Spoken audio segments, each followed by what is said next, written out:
Okay,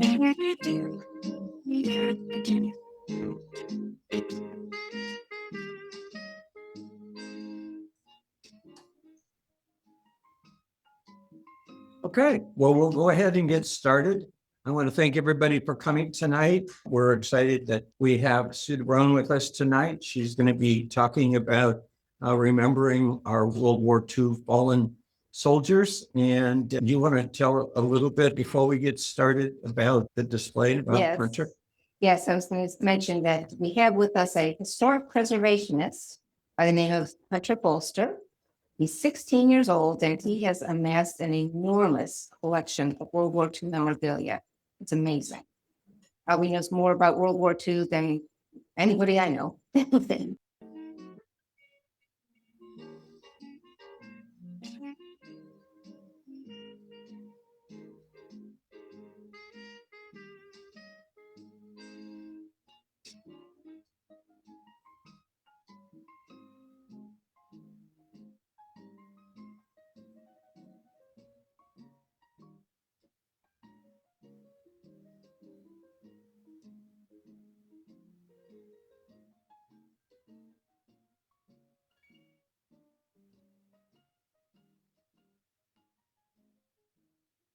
Okay, so World War II has been called the greatest conflict in human history.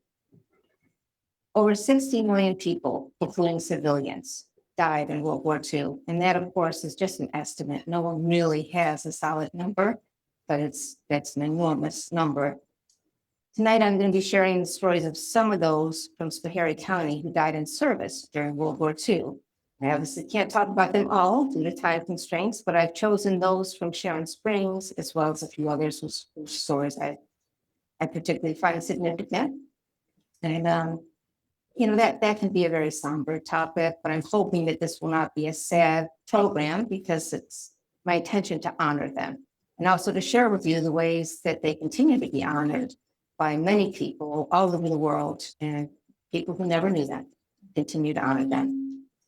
So we're going to start with Lieutenant Andrew C. Empie.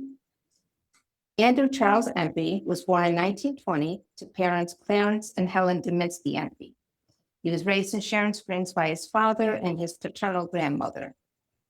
Andrew was a graduate of the class in 1938 from Sharon Springs Central School, or Sharon Central School. He played on the soccer team there. After graduation, he worked for a state road construction crew in Waynesburg, and he listed his employer as Louis Berlanti. Andrew enlisted in the Army Air Corps in March of 1942. He went through basic training and then went on to advanced fighter pilot school in Texas. He returned to Sharon Springs in December of 1942, sadly, to attend the funeral of Sergeant Walter Saul, who was a former schoolmate of his and who had died in the service. And Andrew served on the color guard. In February 1944, Andrew was made a flight officer, attaining the rank of lieutenant. He was transferred to 3 air bases in California before leaving for New Guinea in the Southwest Pacific Theater in July of 1944. He was assigned to the 8th Air Service Group. New Guinea is the 2nd largest island in the world. The Allied operation there was essential to the U.S. Navy's drive across the Central Pacific and to the liberation of the Philippine Islands from the Japanese occupation. While piloting a plane over Lae, New Guinea on September 29, 1944, Lieutenant Andrew Empie made the ultimate sacrifice for his country when his plane went missing. He was initially listed as missing in action, but later confirmed as killed in action. His body has not yet been recovered. Lieutenant Andrew Empie is memorialized on the tablets of the missing at Manila American Cemetery, also on a monument in front of the Old Stone Fort Museum in Schoharie, and on a monument in front of his alma mater, the Sharon Springs Central School, as well as on a plaque right here in the community room that's behind the screen. On the school monument is a quotation from English poet A.E. Housman, which reads, "Here dead we lie because we did not choose to shame the land from which we sprung. Life, to be sure, is nothing much to lose, but young men think it is, and we were young." Most of you are familiar with the term Gold Star mothers and Gold Star families. These terms are references that come from the service flag, which was first flown during World War I. The flag would have a blue star for every immediate family member in active duty during the war. And should that family member die in service, it was replaced with the Gold Star. And this enabled the community to know the sacrifice the family had made in the cause of freedom. I'm a volunteer writer for Stories Behind the Stars, being a reference to the Gold Stars.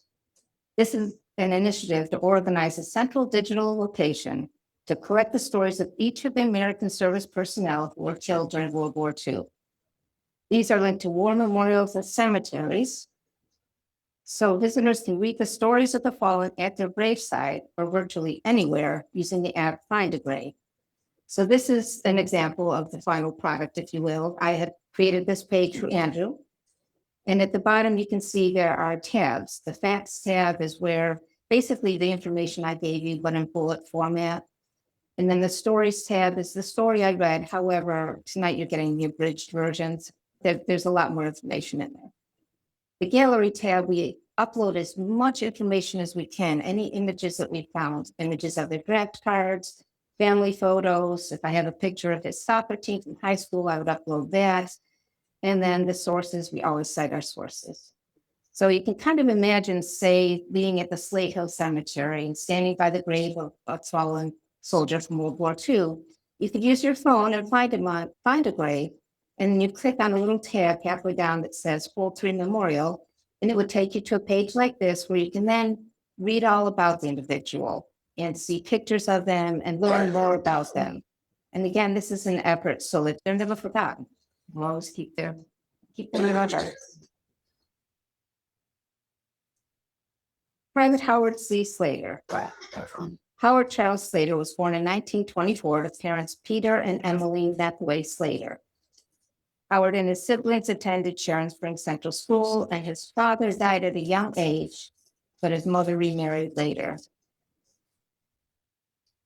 Howard registered for the draft in 1942 in Schoharie. The following year, he enlisted as private in the Army.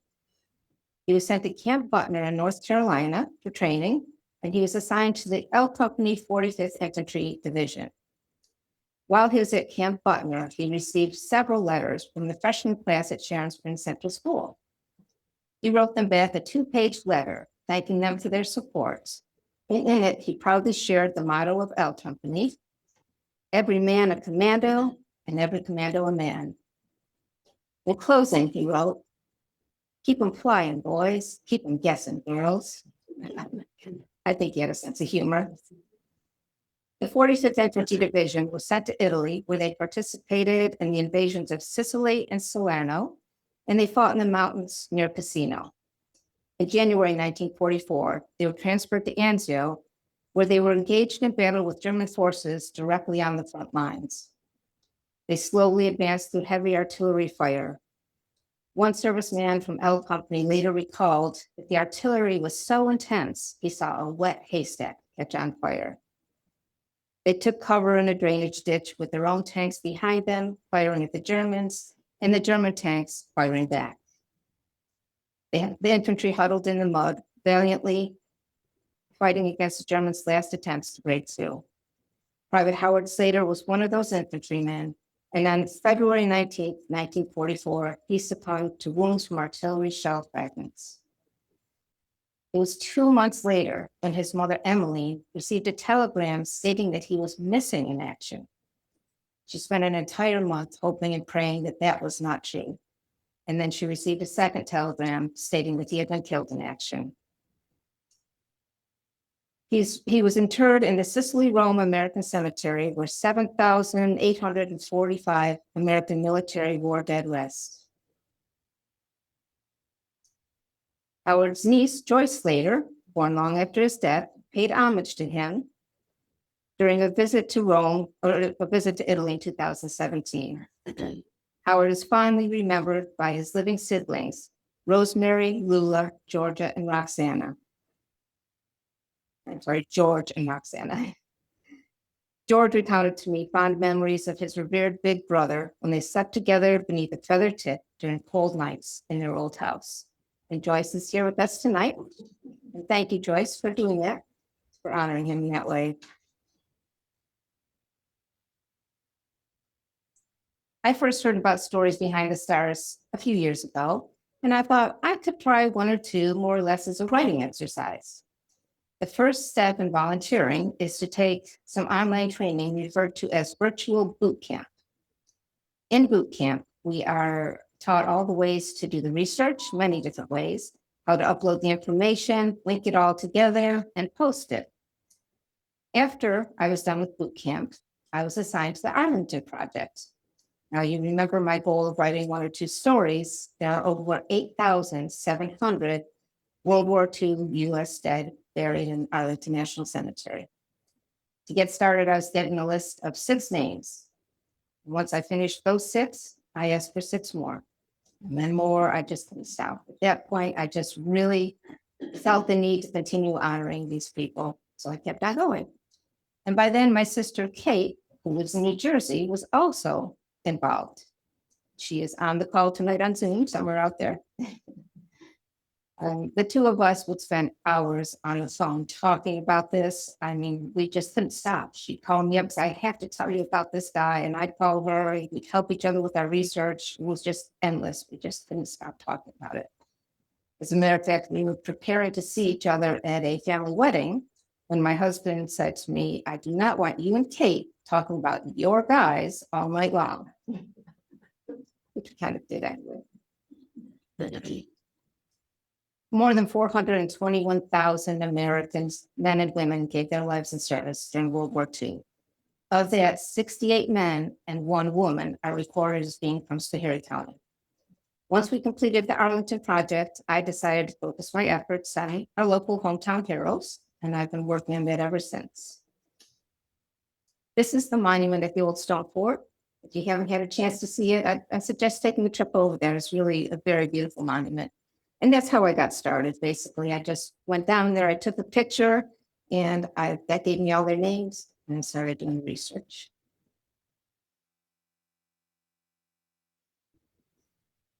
So, Sergeant Walter Saul. Walter David Saul was born in 1913 in Duluth, Minnesota. His parents were David and Jenny, both of whom had emigrated from Sweden, and he had a twin brother by the name of Chester. Sometime in the 1920s, the Saul family moved to Sharon Springs. The boys attended and graduated with the class of 1932 from Sharon Springs Central School. And the family were members of the Ames Baptist Church, where Walter was very involved in church activities. Get these buttons, there we go. During the summers, Walter worked at the White Sulphur Springs Resort in Sharon Springs. After high school, Walter moved to Manhattan, and he worked in the food industry, most notably at the prestigious restaurant Longshops. In 1940, he registered for the draft, and 2 years later, he answered the call to duty by enlisting in the Army Air Corps in Fort Dix, New Jersey. He attained the rank of sergeant and was stationed at the newly activated Maxton, North Carolina Air Base, where he was involved in the air transport service. Just 9 months later, on December 5th, while on a training mission which left from Maxton, something went terribly wrong. The plane that Sergeant Walter Saul was on board crashed in Alabama, and none of the 12 officers or enlisted men on board survived. Walter was the first service person from Sharon Springs to lose his life in active duty during World War II. His remains were shipped home by a railroad and with a military escort, and members of the local American Legion met the train and escorted his body to Sharon Springs. A funeral was held at the Ames Baptist Church, where the organist played all of his favorite hymns. He is buried in the Ames Cemetery in a family plot. In 1943, during the Sharon Springs Memorial Day service, a poem which had been written in Walter's memory was read. Some of those passages are, again our hills are clothed in living green, and again our skies are soft with summer's blue, yet nature's art to us remains unseen.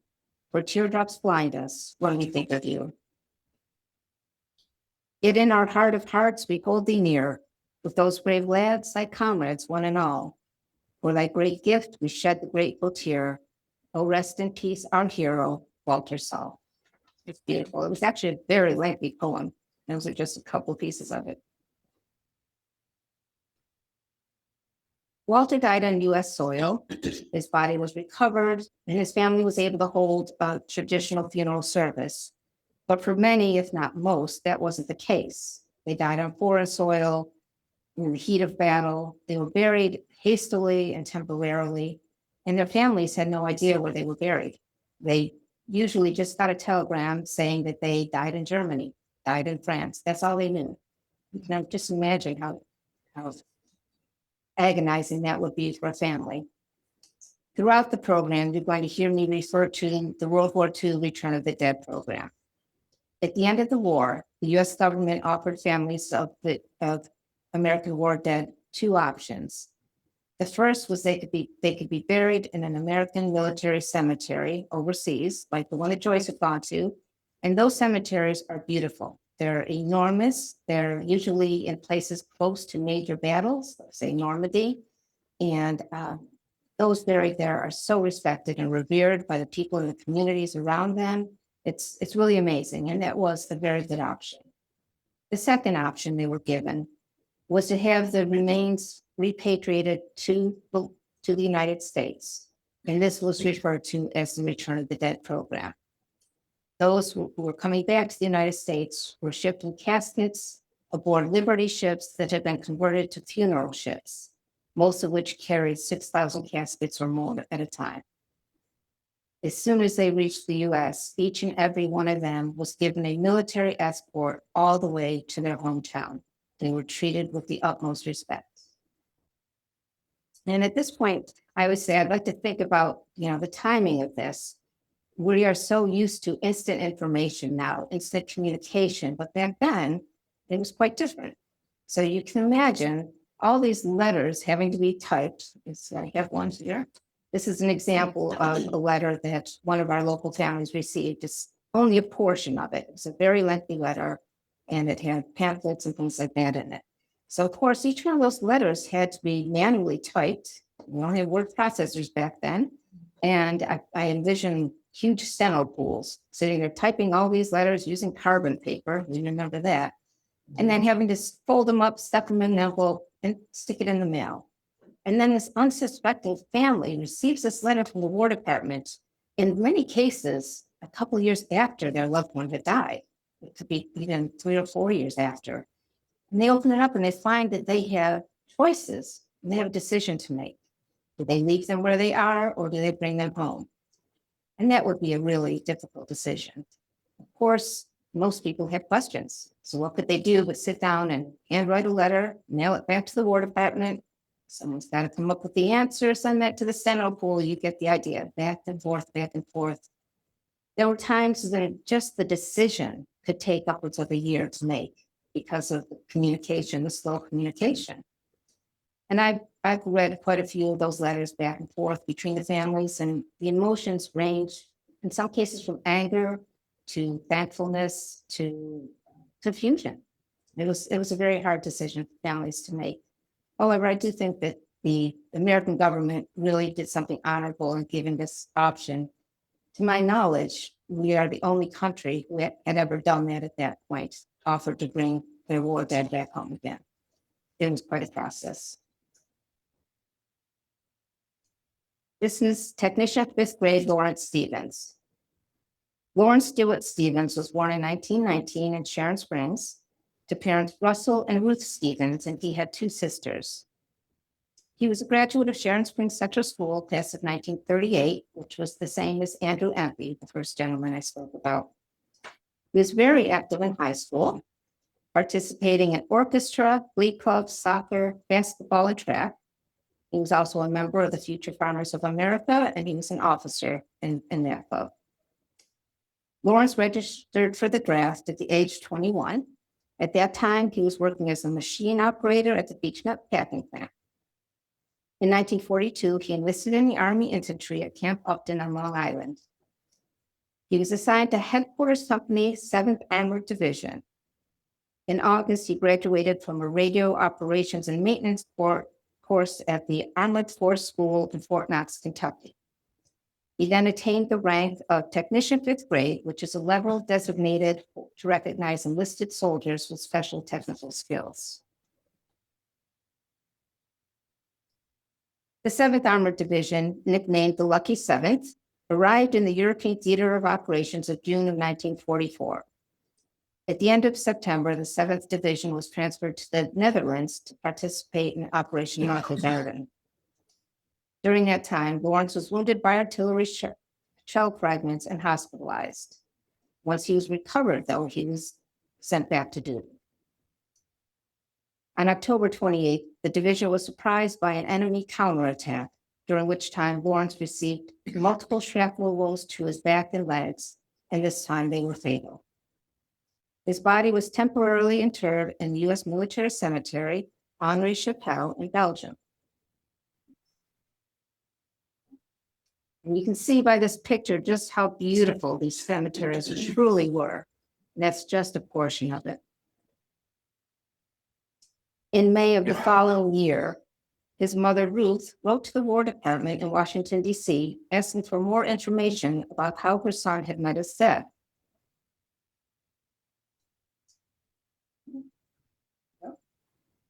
She stated, "The only word that I've had from the War Department is that he died on October 28th in Holland as a result of wounds received in action." She also asked for the name of the chaplain who officiated at his burial service and inquired when his body would be returned home. More than 2 years later, in November of 1947, the remains of Lawrence D. Stevens were returned home thanks to the Return of the Dead program, and he is buried in the Leesville Cemetery.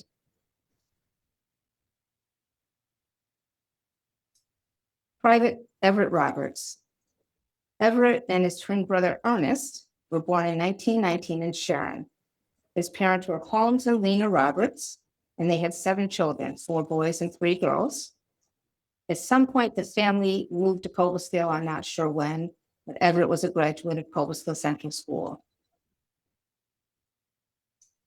In 1937, Everett married Maria Wanda Leonhardt, also of Cobblestone, and they resided on Quarry Street. He worked at the Fenimore Fabrics knitting mill as a foreman. Their son, Everett Jr., was born in 1938. Everett was inducted into the Army at Fort Dix, New Jersey in May 1944 as a private. He was stationed at Fort Monmouth, New Jersey before being transferred to the European Theater of Operations. Everett served with his unit in Belgium, France, and Italy. In March 1945, he and 12 other men were transferred from Italy to Remagen, Germany, as replacement troops for F Company, 78th Infantry Division. The following day, F Company met with strong German resistance near the small town of Tretzhaus, which was significant because of the proximity to the Autobahn. F Company encountered heavy artillery bombardments, crossfire from machine guns, and direct tank fire. Shells were bursting all around them, and by noon, only 3 men from the platoon remained. All the rest had been wounded or killed, including Private Everett Roberts, who was killed by artillery fire at Bollendorf near the Remagen Bridge. He'd been serving in the Army for only 10 months. 2 of Private Roberts' brothers also served in World War II, his twin Ernest and his younger brother Tivers. Each were with the Army in the South Pacific, but both came home safely. Sadly, however, Everett's wife, Wanda, died of pneumonia 2 years after his death, leaving poor little Everett Roberts Jr., who was 9 years old at the time, an orphan. He was raised by his paternal grandparents in Cobblestone. Private Everett Roberts was initially interred in the Henri Chapelle Cemetery in Belgium. Per the request of his parents through the Return of the Dead program, in 1947, his body was returned to the United States, arriving in Cobblestone on December 21st with a military escort. Military services were conducted at the Cobblestone Rural Cemetery by the Schoharie VFW and Cobblestone American Legion. Little Everett Jr. buried both his mother and father in the same year. Inscribed on Private Roberts' headstone is the following. We shall always remember our brother, Private First Class Everett Roberts, who gave his life so that our country will survive forevermore in peace and freedom for all of us. While researching this memorial, I was able to make contact with little Everett Jr. through Ancestry.com. And at that time, he was 87 years old and living in the state of Washington. He was very instrumental in helping me to write this story. And through the process, he and I just developed an enduring friendship. Even long after I was done, we would still call each other, send cards, email, just became friends through this process. It really was wonderful. Everett Jr. also served our country first in the Marine Corps and later in the Air Force, retiring after 27 and a half years of service. That included tours in Southeast Asia, one being in Vietnam. During his tours of service, Everett Jr. was awarded 21 medals and awards, the highest being the Meritorious Service Award with 3 clusters. At the time I first met him, he shared with me that unfortunately he was in the fight of his life against cancer directly associated with his time stationed at Camp Lejeune. He said to me that he had hoped to come back to Cobblestone one last time to visit his parents' graves, but I knew that probably wasn't very likely. So I went to the cemetery and I found their graves. I cleaned their headstones, left flowers, took pictures, and I promised him that I would continue to take care of their graves for as long as I'm able.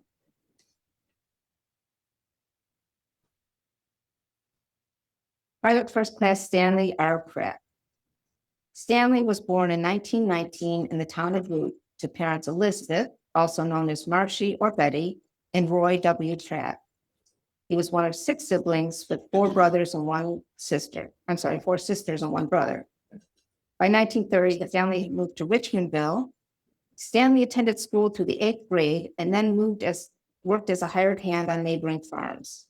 In early 1940, he was living and working on the Strauss family farm in Richmondville. At some point, some members of the family moved to Sharon Springs because there are currently family members living here now, and he is buried in Slate Hill. In 1940, he was living and working on the Strauss family farm in Richmondville. Stanley registered for the draft in October 1940. At that time, he was living in Hinesville and working for Henry Freemeyer. A month later, he enlisted in the Army, just a few days after his younger brother, Leon. The 2 brothers served together with Company C, 18th Infantry Regiment, and Stanley was a private first class. Stanley and Leon were ultimately sent to North Africa, where the 18th Infantry Regiment experienced heavy action against Axis forces. During the Battle of Tunisia on Christmas Day, 1942, Private First Class Stanley Pratt died in the line of duty while being transported in a boat which was sunk by enemy action.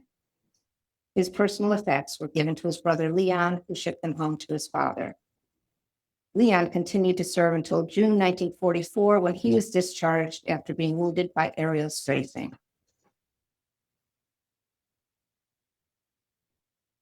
Stanley was initially buried in a U.S. military cemetery in Beja, Tunisia.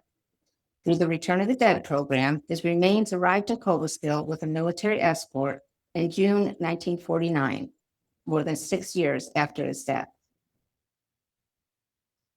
A funeral was held the next day with burial in the Slate Hill Cemetery. The VFW of Cobblestone provided burial honors, and the flag was presented to his father.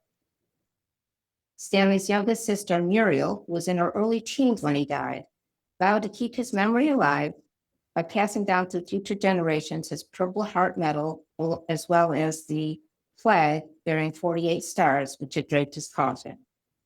Those are currently in places of honor in the homes of his 2 grandnieces, Jody and Kristen Olson. This is Jody. I was able to visit her and see many of you know Jody and Kristen, I'm sure. I was able to see the Purple Heart and the flag. She has a whole corner of her apartment set up in honor to Stanley. Also, Jody shares the same birthday as him. And she was very helpful to me in writing this story. However, much of the information that had been passed down through her family conflicted with my research. And there were a few shocking moments for both of us, but together we were able to piece it all together. And I'm proud to say that I can now call Jody my friend, thanks to Stanley. Second Lieutenant Florence Smith. Florence was the only woman from Schoharie County to lose her life in service during World War II. She was born in 1899 in Cobblesville to parents Thomas and Jenny Venner Smith. She was one of 5 siblings with 1 sister and 3 brothers. Her mother passed away when Florence was just 15 years old, and she lost her father when she was 23. She attended Fulton Hill High School and then later was a graduate of the Good Shepherd Hospital's nursing program in Syracuse. The nursing skills took her to New York City, where she worked at the Presbyterian Hospital for 12 years. Florence felt a natural calling to serve her country. Family lore had it that she was so eager to serve. Before she turned 18, she lied about her age and tried to enlist in World War I. It wasn't until she was 43 years old that she was finally able to answer the call to duty. I think that's amazing. She enlisted in the U.S. Army Nursing Corps in December of 1942. She received basic training and was stationed at Fort Devens, Massachusetts. She achieved the rank of 2nd lieutenant and served with the 79th Regiment General Hospital. In September 1943, Florence returned to Cobblesville when she had a 2-week furlough. She wanted to visit her brothers, Harold and Jesse. She also spent some time with her dear friends, Mr. and Mrs. Arthur Wickmeyer at South Main Street. She probably knew at that time that she was going to be sent overseas in less than a month, but she did not tell her family. She kept it a secret, and as far as they knew, she was going back to Massachusetts where she would remain in relative safety. But that wasn't the case. Just a few weeks after arriving in the European theater, Florence became ill. On November 1st, 1943, she succumbed to pneumonia, dying in a hospital in England. 2nd Lieutenant Florence Smith was buried with military honors in the Brookwood Cemetery in London. However, as that cemetery was not designated as a permanent cemetery for World War II dead, she was disinterred in 1948 and reinterred in the Cambridge American Cemetery, also in England. There's a group called the Friends of the Cambridge American Cemetery, all British citizens, who go out of their way to honor those American service personnel who are buried there. They put flags out by their headstones and they add pictures of the individual whenever possible. So I was very happy to send them Florence's picture so they can now honor her whenever they do that by putting her picture out as well. She is also memorialized on a large stone in the Cobblesville Rural Cemetery. Some of you might remember the Smith Brothers Monument Company in Cobblesville. Her father was one of the Smith brothers. And I recently learned that this memorial I've written for Florence has been accepted by the Military Women's Memorial in Arlington Cemetery, and they've added that to their digital collection. She is also going to be honored in the near future by the New York State Nurses Honor Guard. So I'm glad to say that Florence is finally getting her due. Throughout this process of doing all this research, I always had one question that kept coming to mind, and that was, what were these individuals thinking when they left their families, not knowing if or when they'd ever see them again? And I can't answer that for those from World War II, but a veteran of this era who voluntarily served in 2 branches of service recently shared this sentiment with me. We signed our name and raised our hand and went where our government said we were needed for the cause of freedom. And that veteran was my husband, Brian, who proudly served in both the Marine Corps and the Navy. I feel that it doesn't matter where someone served or how long they served, what their duties were. They could have been a typist. It doesn't matter. They did exactly what Brian said. They signed their name and raised their hand and were willing to do whatever the government asked them, not having any idea just what that might be or really what the state of the world could be during that time frame. So it's one of the reasons I like to continue to honor our veterans. And I know we have veterans and husbands that are veterans here with us today. So thank you to all of them.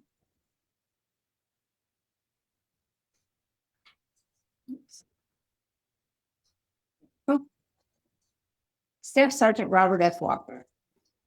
Robert Frederick Walker was born in 1924 in Cobleskill. His parents were William C. Walker Jr. and Minnie Nickel Walker. Robert went by the nickname Bob and was the oldest of three siblings with a younger brother and sister.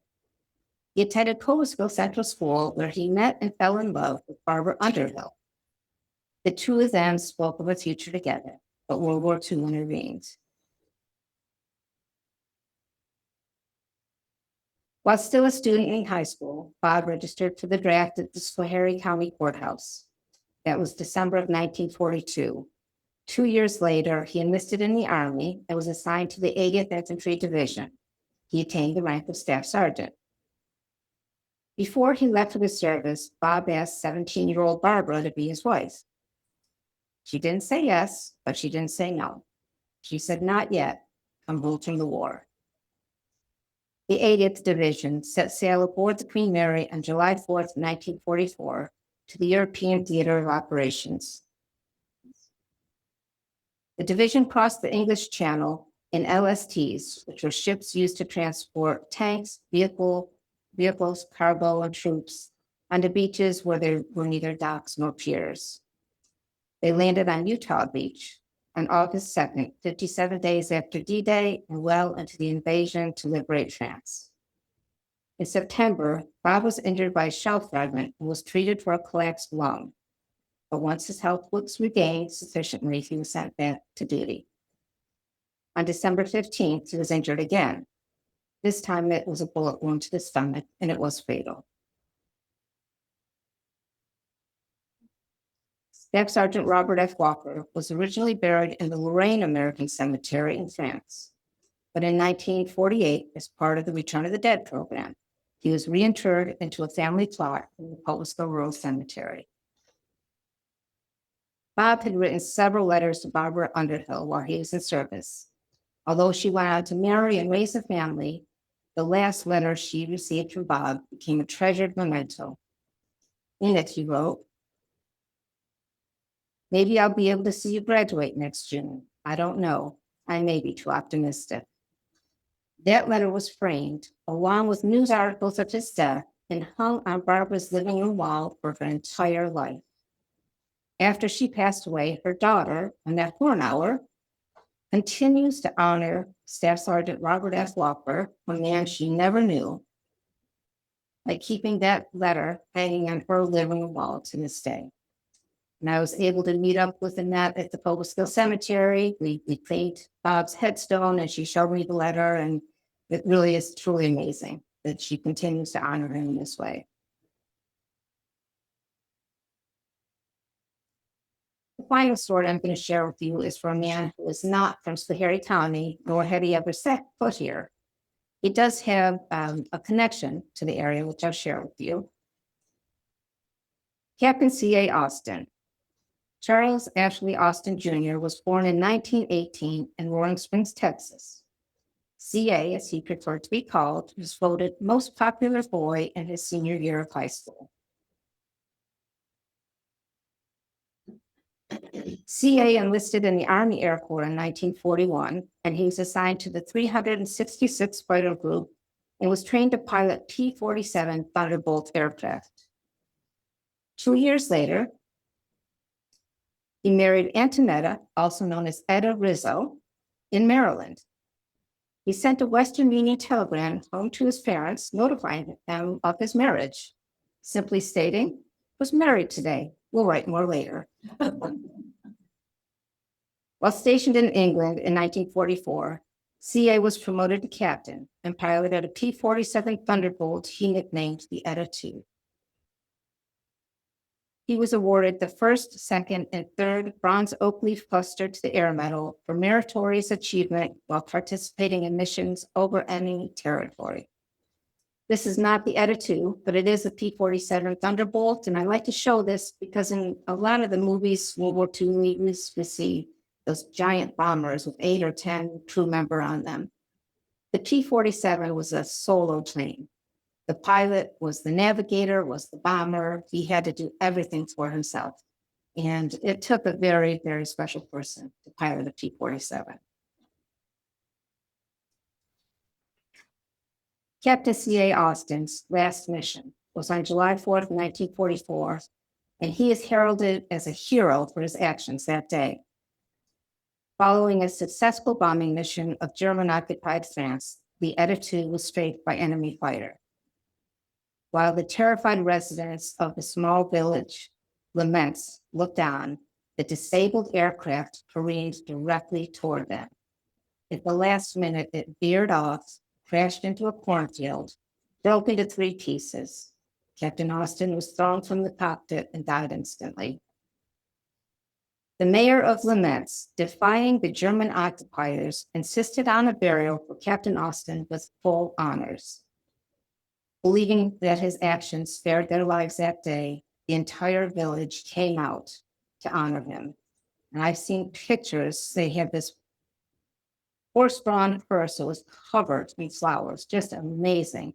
And the line of people behind it just stretched beyond what the picture could show. It was just incredible. And especially when you think about the fact that this French village was under German occupation, probably had been for a couple of years.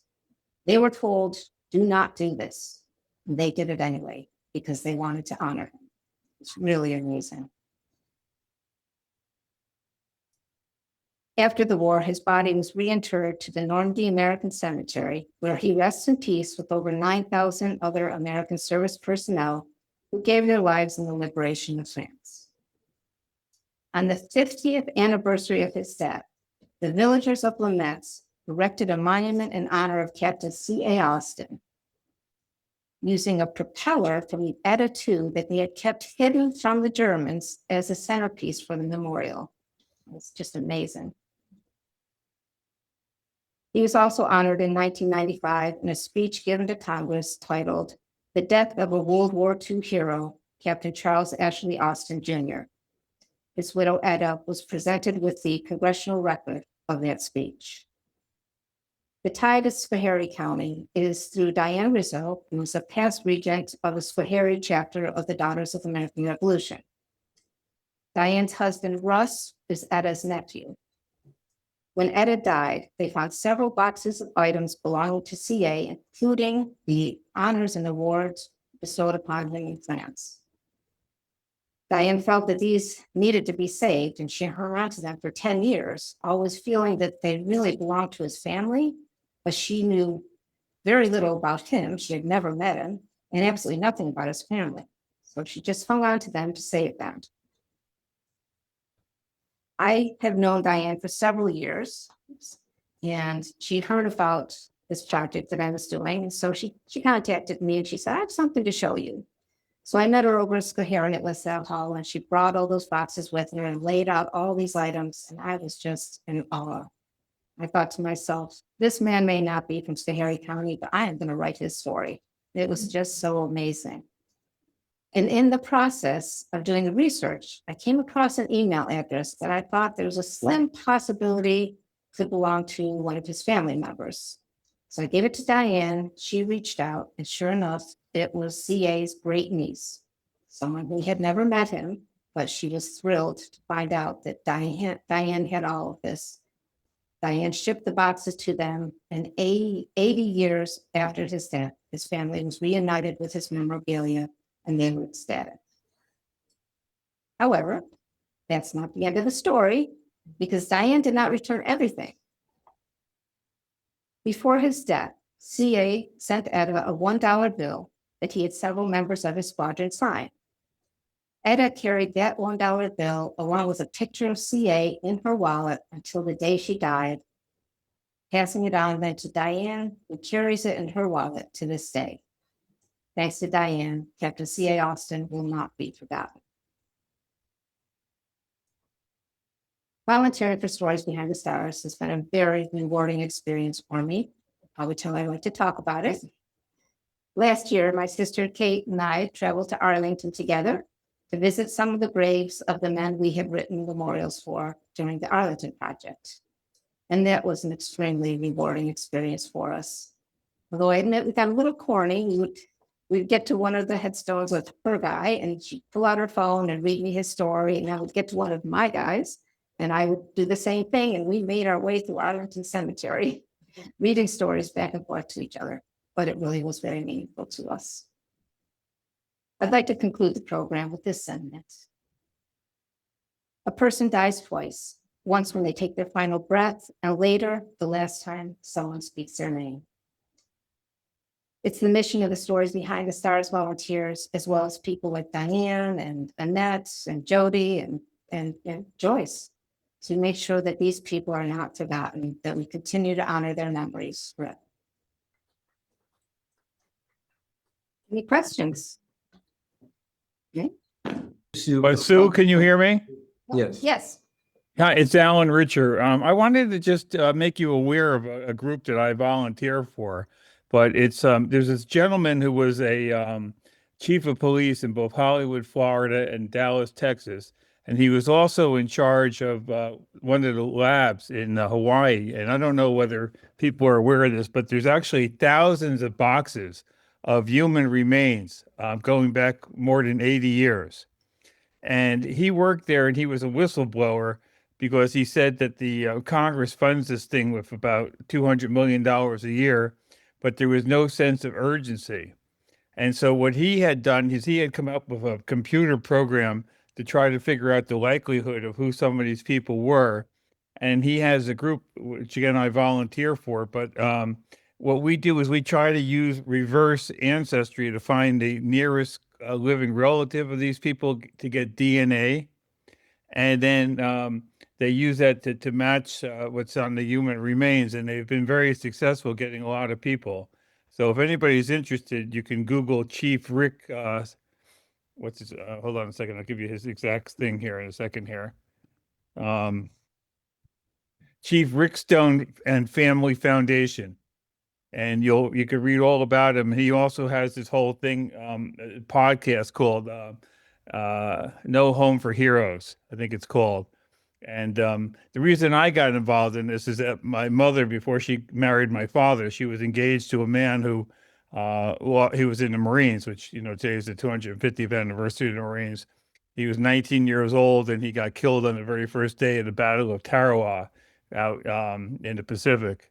And so I was very interested. I found a bunch of stuff when my mother died and really got into this and came across, and just in case, in terms of other interesting places that you can do research, the World War II Memorial Museum in New Orleans has a library and a very good research center, and they're very helpful. So I just wanted to share that with everybody. Thank you. And that reminds me that similar to what you were saying, there's an organization, it's a government organization called the Defense WWII Accounting Agency. And they are continuing to search for the remains of not just World War II, but any of our US military who were listed as missing in action. Yeah, that's the group that he was the whistleblower for. He felt that they really he said that their motto was more or less, if we take our time, by the time we do anything, nobody will be around who cares. And he was really it bothered him, so he started and funded this group himself. That's good. They continue to bring home, you know, it can even just be a bone fragment. It doesn't matter. They are treated with the utmost respect. And when they can identify it, they are buried with full military honors. It's really wonderful. It's amazing that they're still doing this. We really would like to thank Sue for such an amazing program tonight. And we look forward to more people attending as we move forward. So thanks so much, everyone.